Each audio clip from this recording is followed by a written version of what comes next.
Hello friends, जय श्री कृष्ण, राधे राधे। तो आज हम जादुई पेड़ की कहानी बताएंगे, तो पूरी वीडियो जरूर देखें। बहुत समय पहले की बात है। हिमालय की पहाड़ियों के पास बसे एक छोटे से गांव में अयान नाम का एक गरीब लड़का रहता था।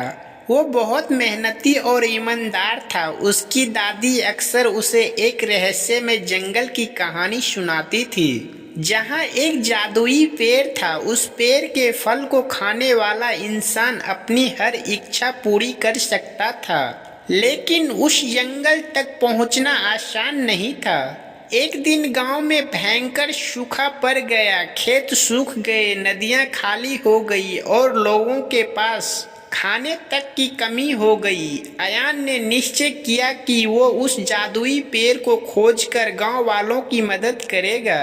सुबह होते ही वो जंगल की ओर निकल पड़ा। जंगल बहुत डरावना था। चारों तरफ अजीब आवाजें आ रही थी। चलते चलते उसे एक बूढ़ा साधु मिला। साधु ने कहा, बेटा, इस जंगल में हर कदम पर खतरा है, लेकिन अगर तुम्हारा दिल साफ है तो जादू तुम्हारी मदद करेगा। साधु ने अयान को एक चमकता हुआ छोटा सा पत्थर दिया और कहा, जब भी मुसीबत आए इसे अपने हाथ में पकड़ लेना। अयान आगे बढ़ा। अचानक उसके सामने एक विशाल नदी आ गई। नदी का पानी काला था और उसमें से डरावनी आवाजें निकल रही थी। तभी पत्थर चमकने लगा और नदी के ऊपर एक सुनहरा पुल बन गया। अयान सुरक्षित नदी पार कर गया। कुछ दूर जाने पर उसे एक घायल शेर दिखाई दिया। शेर दर्द से कहरा रहा था। अयान डर गया, लेकिन उसने साहस करके शेर के पैर से कांटा निकाल दिया।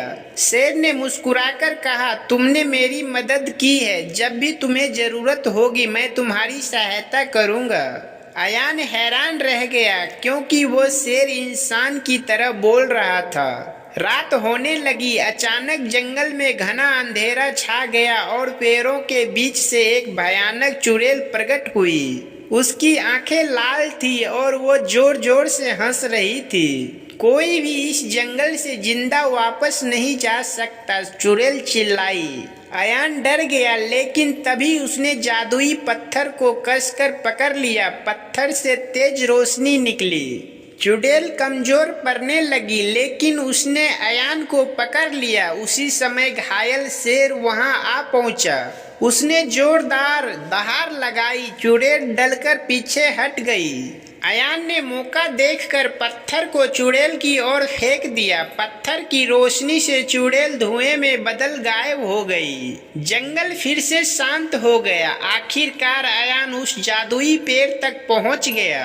पेड़ सोने की तरह चमक रहा था। उसने एक फल तोड़ा और भगवान से प्रार्थना की, मेरे गांव में फिर से खुशहाली लौट आए। जैसे ही उसने फल खाया, आसमान में बादल छा गए। जोरदार बारिश शुरू हो गई। सूखे खेत फिर से हरे हो गए और गांव वालों के चेहरे खुशी से खिल उठे। जब अयान वापस गांव पहुंचा, सबने उसका स्वागत किया। उसकी बहादुरी और दयालुता की वजह से पूरा गांव बच गया। उस दिन अयान ने समझ लिया कि असली जादू किसी पत्थर या पेड़ में नहीं, बल्कि अच्छे दिल और साहस में होता है।